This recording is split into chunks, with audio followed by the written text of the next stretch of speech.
नाही, दोनच चालली. आणि लोकसभेच्या अगोदर अनेकांना जे वाटत होतं की किती मतं पडतील, काय मतं पडतील. आणि आताच्या पद्धतीने जे मतदान झालं लोकसभेला याच्यावरनं अनेकांना मला आलेले फीडबॅक त्याच्यावरनं अनेकांना असं म्हणायचं आता वाटतंय की बाबा आता जर थोडा धक्का दिला तर आमदार निवडून येतील अशी परिस्थिती मतदानावरनं दिसते. म्हणजे पूर्वी काही दिसत नव्हतं कारण निवडणुकाच लढवल्या नव्हत्या. बरं, पण आता गेल्या लोकसभेनंतर हे अनेकांना वाटायला लागलं की नाही इथे मतं फुकट जात नाही. काही जण प्रचार करताना विचारतात ते महाराष्ट्र नवनिर्माण दिलेलं मत फुकट गेलं. तर माझं असं म्हणणं आहे त्यांना आयुष्यात सगळंच फुकट मिळालं त्याच्यामुळे सगळे फुकट गेले त्यांनाही वाटू शकतं. परंतु महाराष्ट्रातल्या मराठी माणसाने जो विचार केला जो लोकसभेला केला त्याच्यापेक्षा जास्ती यावेळेला नक्की होईल. तुमच्यावर एक क्रिटिसिझम होतो की हा राज ठाकरेंचा करिश्मा आहे आणि मनसेच्या धोरणांचा विजय नाहीये, याबद्दल तुम्ही काय स्पष्ट करता? धोरणं म्हणजे मी धोरणावरतीच आहे ना, मी काय ऍक्टर नाहीये, काय मॉडेल नाहीये. की नुसतं राज ठाकरे गेला काही न बडबडता आला लोक मतदान करतात. मी जे बोलतोय मी जे मांडतोय लोकांसमोर महाराष्ट्राविषयी मराठी माणसाविषयी बरं का त्या विचारांचाच तो विजय आहे ना, त्यालाच मिळालेली मतं आहेत ना ती. म्हणजे सगळे लोक म्हणतात मी आता ह्याच्या अगोदर कॅलिफोर्नियामध्ये आयटीमध्ये होतो आणि आता मी कुठेतरी मुंबईमध्ये महाराष्ट्रात आलो आणि आता लगेच काहीतरी पक्ष काढण्याला सुरुवात केली.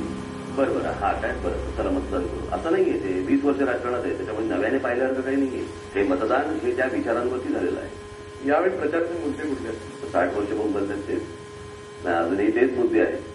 बरं का या कुठच्याही गोष्टींची सोडवणूक होत नाही, झाली नाही आणि सगळेजण नुसती आपली मजा चालू आहे. आमदारक्या खासदारक्या सत्ता पैसे टेंडर चालू आहे ना माझं. त्याच्यामुळे या सगळ्या गोष्टीच्या एका निर्णयापर्यंत येणं गरजेचं आहे. वीज लोडशेडिंग हे सत्तेत असले हे विरोधी पक्षात गेले की हे मुंबईला, हे विरोधी पक्षात गेले की हे मुंबईला. हे म्हणणार शेतकऱ्यांच्या आत्महत्या यांच्या काळात वाढल्या, हे म्हणणार शेतकऱ्यांच्या आत्महत्या यांच्या काळात वाढल्या. म्हणजे म्हणते की सगळ्यांनी फसवणूक केली. हे बघा शेतकऱ्यांच्या आत्महत्यांचं जर समजा आपण नीट मुळाशी गेलो विषय काय आहे पाण्याचा विजेचा. इतर राज्यांमधनं महाराष्ट्र राज्य वीज विकत घेतं बरं का, पण कंपन्या तयार असताना आपल्याकडे वीज निर्माण होत नाही. इरिगेशनचे प्रोजेक्ट लटकलेले आहेत की हे पैसे नुसते खाल्ले जातात. म्हणजे एवढ्या एका कामाचे पैसे एवढे जर पैसे असतील तर एवढे वाढवून ते पैसे जर ते टेंडर काढलं जातं आणि त्याच्यामध्ये खाबूगिरी याच्या पलीकडे काय चालू आहे. म्हणजे आज नोकऱ्या नाहीये त्याला भाग नाही, नोकऱ्या आहेत ना शहरांमध्ये इतर ठिकाणी आज नोकऱ्या आहेत. परंतु त्या नोकऱ्या महाराष्ट्रातल्या मराठी मुलामुलींना सांगितल्या जात नाही. खरं तर शहरांमधला सगळ्यात मोठा जर आपण व्यवसाय म्हणून बघितला उद्योग म्हणून जर बघितला तर तो सिक्युरिटी एजन्सीजचा आहे. तर या सिक्युरिटी एजन्सीजना रायफलधारी भय्ये मिळतात, पण आमच्या मराठी मुलांना रायफलची लायसन्सेस द्यावीशी वाटत नाही राज्य सरकारला. तुम्हाला वाटतं की जाणून बुजून सरकार करते? दुर्लक्ष आहे. पोटं भरली आहेत ना सगळ्यांची. जाणून बुजून तर नाही, लक्ष कुठे आहे. ज्याला एक इच्छाशक्ती लागते राजकीय इच्छाशक्ती लागते आहेच का यांच्याकडे? ना यांच्याकडे ना विरोधी पक्षाकडे. तर या सर्व प्रकरणांवरती विरोधी पक्षाने जे रान उठवायला पाहिजे होतं किंवा विधानसभा डोक्यावरती घ्यायला पाहिजे होतं काय दिसलं काय मला सांगा ना. 10 वर्ष झाली. मग मनसेकडे काय उपाययोजना आहेत की त्यामुळे हे प्रॉब्लेम सोडवू शकतात?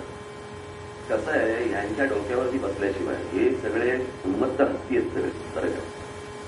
त्यांना कुठचाही माऊस नाही आणि ह्यांच्यावरती कोणाचा अंकुश नाही.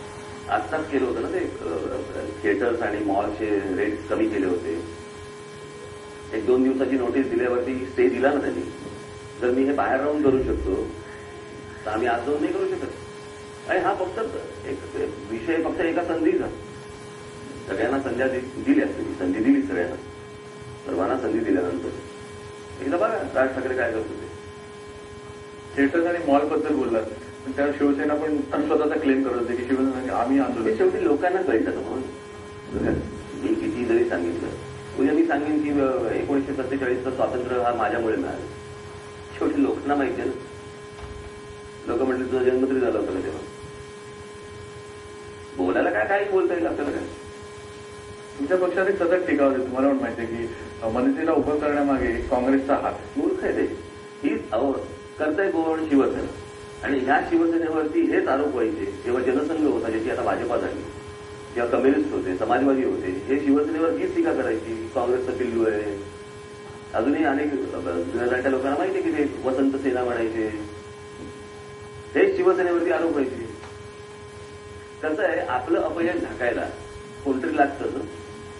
2004ला मिळालं नाही, 2009ला मिळालं. 2004ला कुठचं यश आलं होतं मुंबईमध्ये? 6 पैकी 5 तर काँग्रेसचे खासदार होते.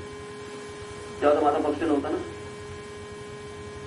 तेव्हा कोणाच्या डोक्यात फोडलं खापर? म्हणजे सर्वात जास्ती ज्या वेळेला टक्का मुंबई शहरामध्ये, ठाण्यामध्ये किंवा इतर सर्व शहरांमध्ये जेव्हा मराठी माणसांना सर्वात जास्ती होता, तेव्हा देखील शिवसेनेच्या हातामध्ये का नाही सत्ता आली?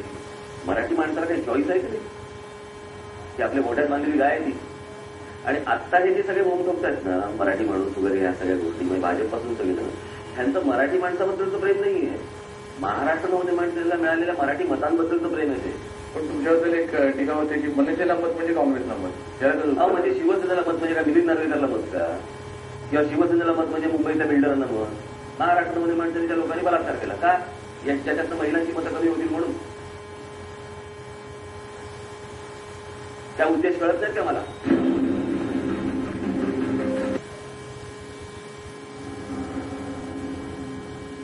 पुन्हा एकदा स्वागत. लोकसभा निवडणुकांनंतर तुम्ही एक म्हणाला, जो मारा देखील सॉलिड मारा. यावेळी किती मारणार आणि किती जिंकणार? कसं होतं ते सर्वांना उद्देश होतो. म्हणजे जे लोकसभा निवडणुकीच्या अगोदर बातम्या नाही, काही नाही, आमच्या उमेदवाराचे फोटो नाही, काही संबंधच नव्हता. म्हणजे हा असा काही पक्ष आहे बरं का, असं त्यांनी ठरवलं होतं की बाबा काही अर्थ नाही. त्याच्यानंतर जेव्हा हे सगळं मतदान झालं आणि एवढी लाखाच्या वरती जेव्हा मतदान झालं, त्याच्यानंतर सगळे दुसऱ्या वेळेला अगदी त्याच्यानंतर लगेच सगळीकडे महाराष्ट्र म्हणून माणसं नावं वगैरे. तर ते सर्वांनाच, म्हणजे सगळ्यांनी ज्यांनी ज्यांनी दुर्लक्ष केलं होतं वगैरे हे जे होते त्या सर्वांना उद्देशून होते. तर काही लोकांनी स्वतःला लावून दिलं की काय.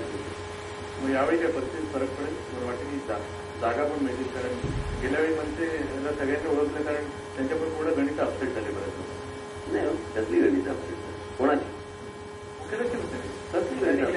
आमचे 2000 3,000 सीट गेला. आता 140 वरून 206 वरती काँग्रेस गेली, ठीक आहे, माझ्यामुळे देशभरात. विरोधी पक्ष म्हणून जी गोष्ट सांगायला पाहिजे होती, दाखवायला पाहिजे होती, ती कुठची गोष्ट दाखवली? लोकांना, मी मगाशी म्हटलं, लोकांना काही चॉईस आहे की नाही?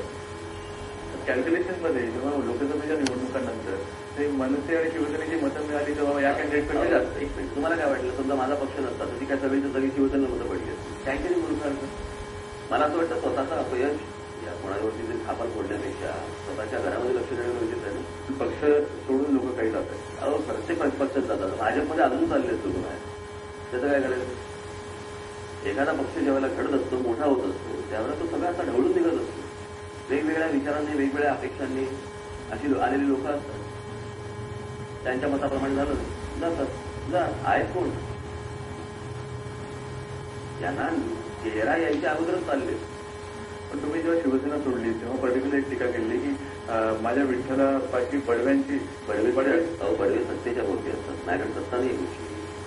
पण तुमच्यावर पण सातत्याने टीका करतात. आता बघा, माझं वाक्य इतकं ज्यांना जिवारी लागले सोडताना की माझ्याकडनं गेलेल्यांकडनं तीच वाक्य बदलून घ्यायची. आता बदवून घेतल्यानंतर मी काय करणार? घ्या बदलून. बरं, जे गेले ते आहेत कुठे? तर मला कळत नाही. आता काही लोक जी शिवसेनेमध्ये गेली, माझ्या पक्षाची नाही, बाहेरची कलाकार बिलाकार, ते म्हणतात की म्हणजे आम्ही पहिल्यापासून शिवसैनिक होतो. अरे मग शिवसैनिकाला परत प्रवेश करावा लागतो का पक्षात? त्याची कारणं काय ठेवली? शेवटी एक नवीन पार्टी आहे, 3 वर्ष झाली आहे त्या पार्टीला, मनसेला, आणि तरी लोक चालले. त्याचं कुठेतरी आत्मपरीक्षण तुम्ही कशासाठी आत्मपरीक्षण करायचं? ज्यांना पेशन्स नाही त्यांनी जावं. मी पहिल्यापासून सांगतोय की आज जी काही तिकीट मिळत आहे, जी काही पदं मिळतात, ती इतरांनाच मिळतात.